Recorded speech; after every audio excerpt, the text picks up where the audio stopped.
Hello and welcome to our next Providence Facebook Live and LinkedIn Live discussion. I am your host, Dr. James Simmons, founder of Ask the NP, where you ask everything you're too scared to ask your MD. Just as a reminder, the information provided during this event is for educational purposes only.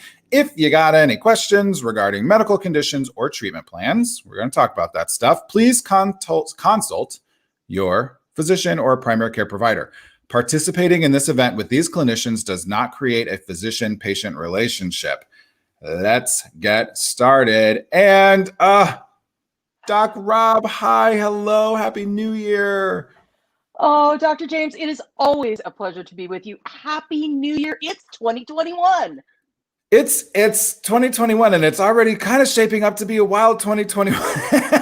we just yeah. That is the whole topic of this conversation, and I'm going to bring everyone in who's watching right now. First of all, thank you again so much for watching. Now that the official stuff's out of the way, we're going to talk about how not to bring 2020 in with us. That's the gist of the conversation up here. But those of you who are new to our Facebook and LinkedIn Live conversations, who don't know who this fantastic person, Dr. Robin Henderson, is here. She is the Chief Executive of Behavioral Health for Providence, Oregon. But I would like for you to tell us a little bit more about yourself in your own words, Doc Rob. Well, I'm a psychologist by training, and I'm the Chief Executive of Behavioral Health for Providence, which basically means if it happens in mental health, I'm going to have a little bit of a hand in it. And my team and I are here to really bring mental health to every access point we've got at Providence. Wherever it is, if you show up, your mind, your body, and your spirit should be there with you. Oh, I love all of that. This whole mind, body, spirit connection. It is something that we're talking about in nursing as a whole, as a sort of a nursing global community, because of so many of us are on the front lines dealing with so much.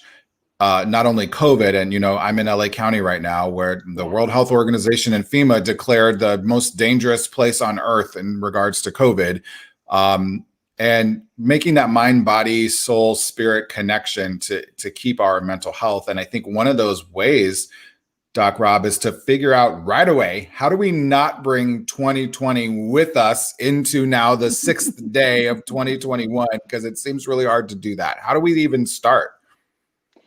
A lot of it is that mental reset of, technically, yes, it's just another day. It's a calendar. You get a new calendar year. Hallmark gets to sell you a new set of, whatever it is that turns over. But the reality is, it also gives us a mental opportunity to have a break and go, how am I going to reset and let go of what happened last year? And what's going to be different this year? So how do we honor 2021 was, we've all seen the memes. There are a lot of different memes out there. Everything from, man. Oh yeah, the dumpster fire meme is one of my personal favorites. But out of that, there were also things that we want to pull forward. So how do we let go of what we don't want to bring forward and figure out what we want to, what was good? What were the diamonds out of this rough? And I've thought a lot about, I actually haven't thought a lot about this exercise in terms of like in a clear head. As I've been running through, sometimes literally, the hospital corridors, today's my first day off in 8. As I've been running through the hospital corridors, I've sort of been thinking about, I think there were some good things that happened in 2020. Like, I need to write these down. What is that? What are some really tactical sort of ways that we can just like right now, just in this first week of 2021, bring the diamonds with us and leave the dumpster fire behind? I look at the things that, what are the skills, first of all? And if we break it down into items like, what are the skills that I get to bring forward? Because those are really tangible. Those are easy. Those are attainable. And what are the emotional learnings that I've brought forward? That's a little bit deeper. But starting with the skills, I was reflecting with the team before we started today that, gosh, a year ago, could I have connected myself to a live stream, had the appropriate lighting, figured all this stuff out, and done something like this without a tech person? Probably not. Oh.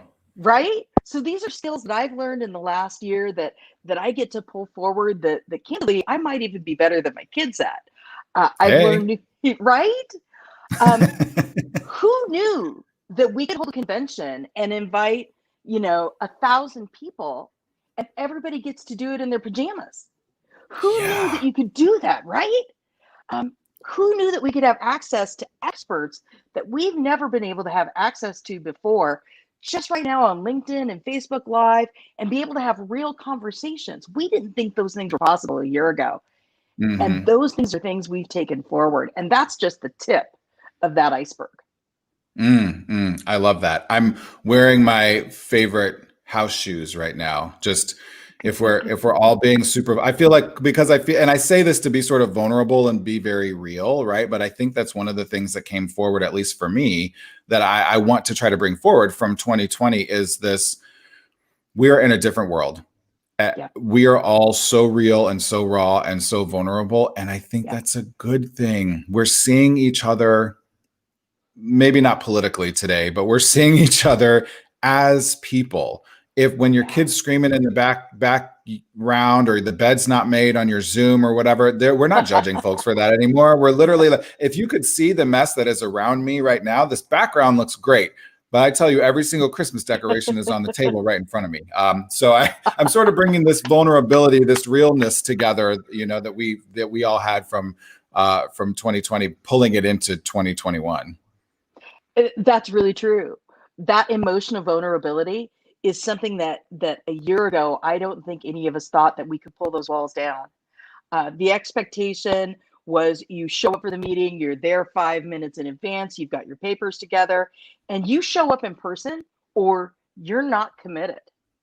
And Mm. the idea of being Mhm. able to do business over Teams, over Zoom, uh, that has changed things for a lot of people in our workforce. Sure. Commute times, people who have children, people who have all kinds of other commitments. It's not that I'm not committed to my job, it's that I've got a lot of commitments in my world, and we've kind of equalized the playing field because now we're all showing up, on the link, we're all showing up on the Zoom camera, and we spend the first 5 minutes of our meetings going through the etiquette of, please remember to mute your microphone. Oh, we can't see your camera. Now, talk in the chat over here. You know the etiquette that we now Uh-huh. all go through. It's Uh-huh. very Yeah. different than that dynamic of you have to be there in person, spit polish on the shoes, and God forbid you wear the same thing 2 days in a row Oh, or even within the right. same week, right? Right. And you don't care if you don't. If you Yes, didn't, if your shoes weren't spit polish shined, you didn't care as much as your colleague. And I think there you really kind of touch on something that I think is really interesting, Doc Robin, about the inter-office dynamics that mm-hmm. I think many benefited a lot of people. I am an outgoing, Yep, gregarious person. I'm chatty Cathy, and that's a great environment for me. So this has been really tough. But I think about other individuals in the workplace who maybe are just as skilled, just as intelligent, just as wanting to elevate themselves within the company, but they're not a chatty Cathy. They're not exactly. necessarily a people person, if you will, but they're excelling right now. They are. I can be at home, I can be on Zoom, I can have appropriate conversations, but I can also get enough me time to get my work done. Um, and that can be a really great gift that we bring from 2020. It's an amazing gift from 2020. We're seeing all kinds of different skill sets really come to the fore right now. We have a command center call that happens a few times a week, and there are a couple of rock stars who are data people who come out Mm, and they can make data about COVID rates and vaccination rates. I mean, I can hear their voices in my head as they show these data charts and statistics, and you follow the trend line and the analysis. And that's my new newscast, right? Those mm, are the people who give the hospital capacity reports every morning. I listen to those people, and a year ago, yeah. those were not reports we listened to. Those were reports that just kind of, oh, that's all in the noise, because we wanted to listen to the flash in the pan. And the flash in Uh-huh. the pan isn't important. Can I confess something to you, Dr. James? Of course, it's just you and me and several hundred of our best friends. So yeah. I have not worn high heels since the pandemic hit. And you should be applauded for such. Good for you. That now I will also confess with you, not to one up you, but I like shoes. And I was gifted for my doctorate this year a set of high heels that could fit my feet. Now I'm not in the habit of wearing high heels because I put them on and I was also like, I understand why people don't want to wear these. So I am very grateful that you have not had to wear them all year. That's awesome. But it's those Oh, that's types of great. things. I mean, the judgment of what happens, right? When I walk into a room, when I walk into a meeting, I'm expected to dress in that professional way with the heels, with the hose, et cetera, all before I even open my mouth. And the gift of Mm-hmm. 2020 for me is that people can now hear my voice. And it doesn't Oh. matter what I'm wearing. It doesn't even really matter. You know, it doesn't even, we all even excuse our hair being a little too long, right? Mm-hmm. Mm-hmm. Although I Mm-hmm. did see a poem that talked about we've come to really appreciate haircuts and eyebrow waxing. Because no one's gotten any of them, right? Right. Or like pedicures. I think in a lot of places in the country, at least. I mean, I know it's a little different for me. I'm in LA County, but no one's getting manicures or pedicures right now at all. Oh man, the things we miss. So really quick before, because I'm going to take a kind of an abrupt turn into this. It's going to get a little bit deeper, but before we go there, I just wondered if you had any sort of, and even if they're kind of fun and easy, but kind of Mm-hmm. rituals that you might share with everyone watching that are just kind of like letting go rituals. I think of I like to joke that my mom is a witch. And Mm-hmm. so it's really not. She just was white saging things in Nebraska in the 80s, which is not something that people in Nebraska were doing in the 80s. Now everyone's white saging. So I still sage things or whatever as kind of a ritual for myself. But are there other rituals that people can do to sort of say, okay, letting go of 2020, bringing the diamonds, leaving the dumpster fire behind? Yep. I'm a big believer in the tangible nature of you write the things down that you want to let go of and find a way that works for you. Whether you take them out in your back fire yard, you know, your back fire pit, and you put them in the barbecue and you light them on fire, and Yes. you say a prayer to the deity of your choice and let them go, or you flush them down the proverbial toilet, or you Mm-hmm. know you could put them in the dumpster and light them on fire if you really wanted to. An The actual dumpster fire. you know, the art of even writing these things down that you want to let go on little post-it notes, crumpling them up into balls and throwing them Mm-hmm. into your favorite trash container and letting them go. That tangible nature of acknowledging this is what you want to let go and letting it go is really, really, really helpful. At the same time, it's also really helpful to write down what do you want to pull forward. And whether it's Mm. post it notes on your message board or things that you put on your Facebook post and say, this is what my gifts are from 2020. Find a Mm. way to honor the gifts that you're taking with you as we move into 2021 that you want to pull forward. And Mm. even better is if you can do it with a friend. Of course. Oh, I love that.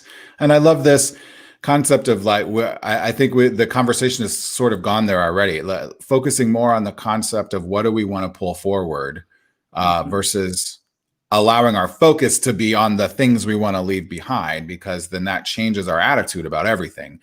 And I will say, though, with that in mind, one of the things that we don't want to pull forward is this concept of business as usual. There are a lot of things that happened in 2020, particularly in terms of racial social justice issues, Mhm. that we don't want to go back to.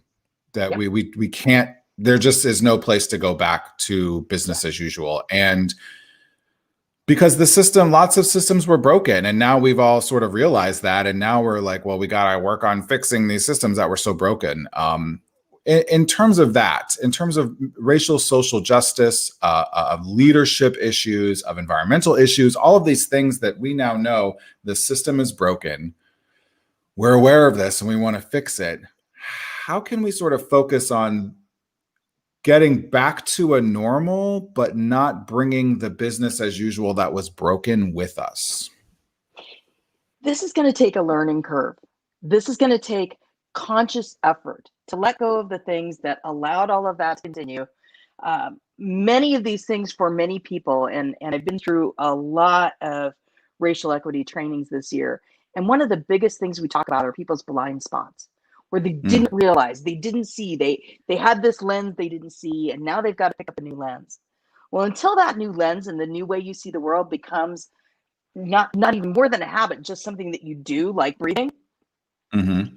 you got to remind yourself, when I look at a situation, what are the lenses I need to consider? Where's my equity lens, my diversity lens, my inclusion lens? How am I thinking about things differently in 2021? For instance, when I'm hiring someone, what are the Mm-hmm. things that I'm looking for now, first line, before I'm looking for second line? How am I Mm. going to look differently at people instead of always looking at the lens that got me where I am? Because you know what Sure. got you where you are isn't what's going to necessarily get you where we all want to be. So figuring out what Mm. those lenses are and being conscious about, whatever way it is you want to write it down. And I'm a big fan of post-it notes and whiteboards as that Yeah. gentle reminder until this becomes ingrained in what you do. Mm. I'm also a big believer in the accountability partner system.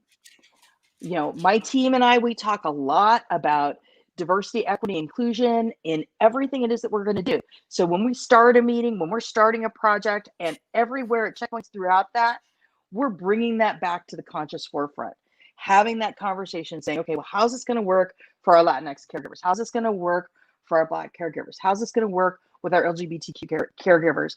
And what are we forgetting and leaving out? And so Mm. on and so on and so on.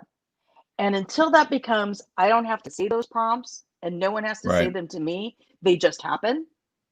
That's the new normal. Mm. Mm. I love that. And while I wish for that so drastically, I think what a lot of people, what we have to be careful of is wishing for that to happen too fast, right? I think there's a lot of sentiment, particularly right now, because politics and COVID are leading the way of everything right now. And I think so many people are thinking, oh, well, okay, Black Lives Matter happened last summer and we're good. And I read How Not to Be a Racist. So I'm good. I'm good now. And we're done. And what happens is then we bring this business as usual with us. And so I love that you said lenses. I think that's a great way to think about that. We're used to taking the lens that we have in identifying why a candidate might be really great for a position that we have. Well, you're only looking at why that candidate might be great through this particular lens. And what we're saying is we've shattered all the lenses now. We got to create new lenses that are much more inclusive. And so I think it's important, like you said, maybe folks can do that who are watching. Just write that down right now. I'm going to take my old lens on a sticky note and I'm going to crumple it up and I'm going to throw it. Don't burn anything at work or at your house inside. Go outside if you're going to burn stuff.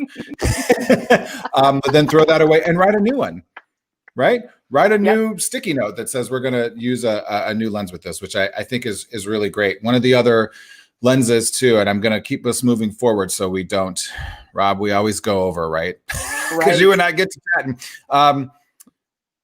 Behavioral health, your world, right? Mm-hmm. I think there are some pretty fantastic things that came out of 2020 in terms of behavioral health for all of us, just even outside of healthcare, both tangible and intangible. What are some of those great behavioral health items that we're going to make a part of our new lens as we move forward into 2021? One of the things that came out of 2020 that I'm going to pull forward in all the conversations I have is self-care. And when you're Mm. looking at self-care, you're looking at that total mind, body, spirit that we started with today. That idea that for me to show up and be present means that my mind, body, and spirit, I have to take care of that. I have a responsibility for that. My employees are watching. More important than that, my kids are watching, my family's Mm. watching, you're all watching. If I'm not taking care of me and doing the things I need to take care of me, how can I possibly be present and able to take care of anybody else? So the concept Mm-hmm. of self-care becomes that kernel of mental health we need to pull forward. Mm. And I think I Mm. think that's one of our bases. The other thing that I've seen that has been such a present conversation is now, I always talk about how uh, healthcare, mental health care needs to be present at all places, at all access points. There's no wrong door for care, right? Sure. Well, 2020's allowed us really to say, no, this is essential. This is actually now essential. When you're showing up, and when I saw another healthcare system do this in a commercial where they were doing a showing a video visit, and there's the Uh-huh. kids screaming in the background, and the handsome doctor sings in such a beautiful voice to calm the child, and then says, "No, really, tell me how you are."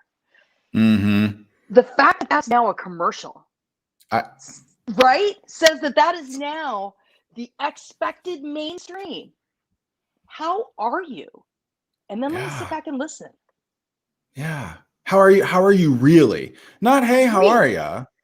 But Yeah. how are you really? And I think that this vulnerability that we talked about earlier, this rawness, this realness, I think is pulling a lot of people forward. I can't tell you the number of individuals who have reached out to me in the last few days, uh, checking in, but with a different sort of energy.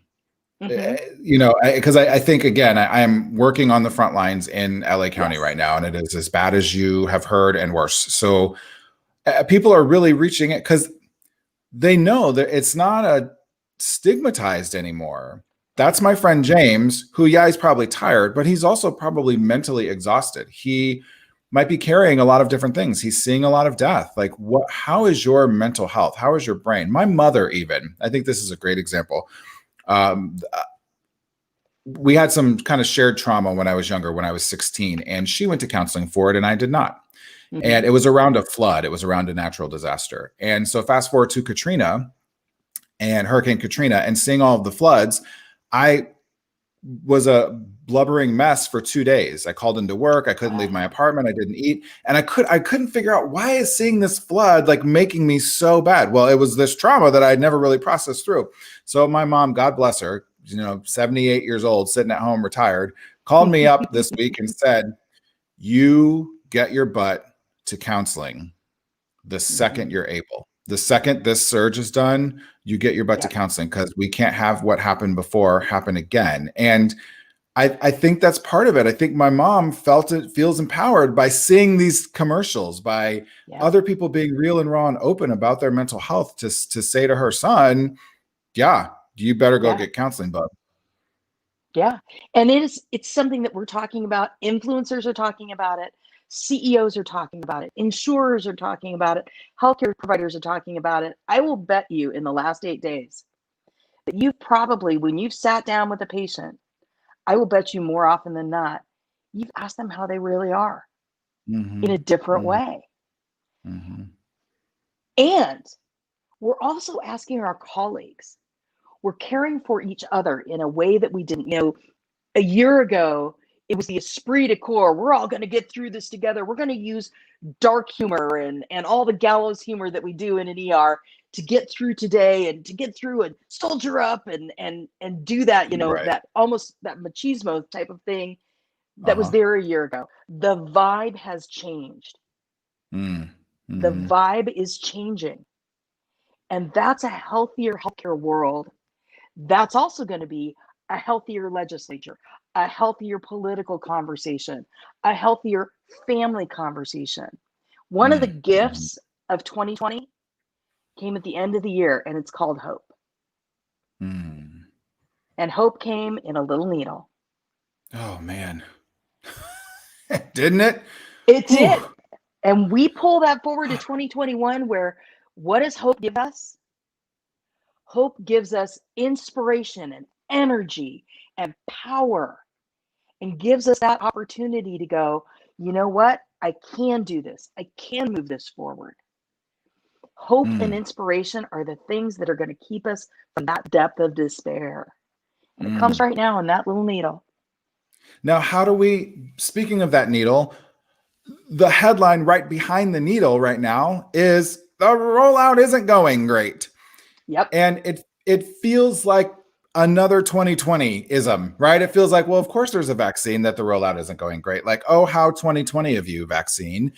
Right. How do we not bring that with us? How do we focus on the hope, even when the headline's bad? How do we focus on the hope of vaccine? How do we focus on the hope of new treatments that might be available? How do we focus on the hope of people who have new jobs and new families and all of those things around? How do we really try to focus on that hope and not on the negativity? That takes a conscious reframe effort. I'm going to go back to a good old cognitive behavioral technique of reframing. Let's have a little bit of grace with each other. What have the last 2 weeks been? Well, we've rolled into Christmas and all the expectations around Christmas, where we all, especially in healthcare, wanted to figure out a way to normalize our life, even for a moment, and have a Christmas. And Mm-hmm. it led into New Year's and all the things that happen with the expectations of New Year's and all the holidays, let's be honest, shipping backups, postal service doesn't work, all these other types of things that happen. We tried to roll out a major vaccine across a 2-week holiday period where we're already downstaffed in the middle of a surge. Yeah. Did we expect this to go well? Really? Right. Well, Exactly. I mean, it's I don't know like what you mean. It's not like nothing else was going on, Dr. Robin. Like, what the heck? I mean, I saw something about today. I saw a meme that literally said, why don't we just have Amazon deliver all the vaccines? Well, let's be honest. It's not that simple. Correct. You have the ability and the training to be able to deliver a vaccine into my arm. You're a doctor. I'm a doctor. That's not part of my training. That's not something I can do. I can deliver hope. I can't stick a needle in your arm. That's not what I'm trained to do. Right. Let's have grace with some logistics, because you got to save lives and give vaccines at the same time. So let's have a little bit of grace with our logistics. I think we're going to see this pick up and move forward. But let's not forget that, gosh, we're doing Herculean things at a Herculean pace, and we're human. That, you said it right there. I think sometimes we forget that so much. We forget. I was asked in an interview earlier this week, how do I maintain the humanity of the patients that I'm taking care of? And rather not letting them be just numbers, right? Because you can focus on the numbers, 12,000, 10,000 dead in LA County and and 350,000 in the country and blah, blah, blah, and this and that. But each of those numbers are a human being. And yes, it actually took someone asking me that question to sort of snap me back into it and remember, like, oh, I am a hopeful person. I am a person who went into nursing because of the humanity of people, because I like people. So thank you for saying that. There needs to be some grace. There needs to be some realizing that we're all humans in the middle of all of this. And are there other things? This vaccine, I know, but in just a couple of minutes that we have left, are there a couple of other things that you can maybe help us leave on a high note from this conversation that are making you hopeful for 2021?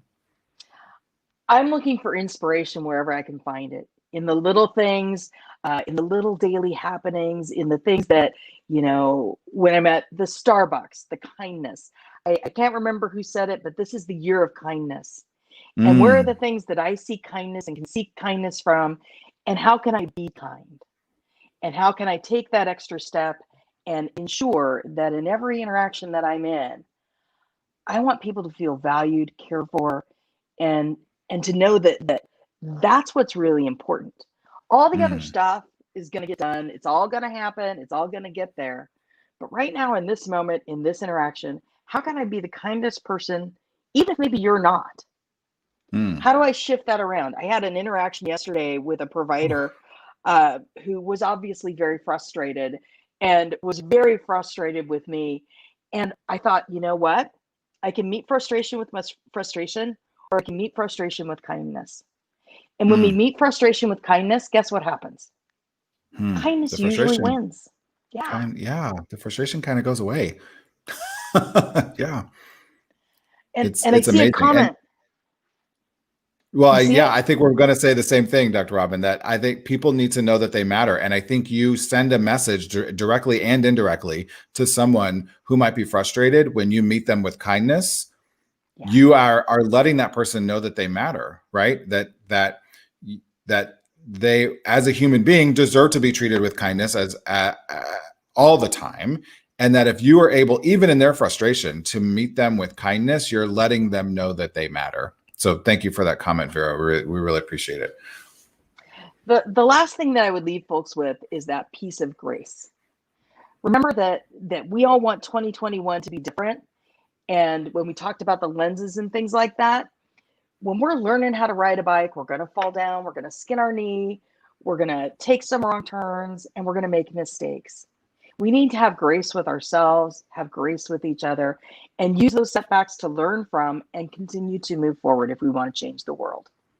I think the last thing too, Dr. Robin, with all of that, everything you said, I'm not going to take away from it. I just want to remind folks to breathe. Yes. It's so important. I was the reason, by the way, that this live broadcast was 90 seconds late. And when, because of that, though, Melissa and you and everyone in the team was like, James, just breathe. Just take a second, breathe. It changes everything. So in order to really let it all seal in and sink in everything that you said, Dr. Robin, I think everyone can breathe on that as well. Thank you very, very much for that. By the way, you see it scrolling here as we leave for a variety of wellness resources. We do encourage all of you to visit providence.org/wellness resources. We very much appreciate it. And thank you, Dr. Robin, for joining us. You're so amazing. You know, I always do this part for you. Why don't you tell the folks where they can find you on the social medias? Well, you can find me on social media, Dr. James, at Doc Rob Henderson on Twitter. You can find me at Dr. Robin Henderson on Facebook, LinkedIn, all those great places. And I just want to tell you what a pleasure it is to spend time with you and talk about what really, really matters. You are an amazing human being. What you're doing right now down in LA, giving up yourself and bringing the gifts you have to the work that you do, whether it's on a talk show like this or at the bedside in an ER. You are one amazing human, Dr. James, and I'm glad you're my friend. Oh, thank you very much, Dr. Robin. Oh, don't make me cry. I'm very raw right now. But thank you. I appreciate that so much. Thank you. And as we wrap up, thank you. If you want to see me raw, by the way, I have a couple raw videos about what's really going on in hospitals. I post them on my Instagram and Twitter, where I'm most active at Ask the NP.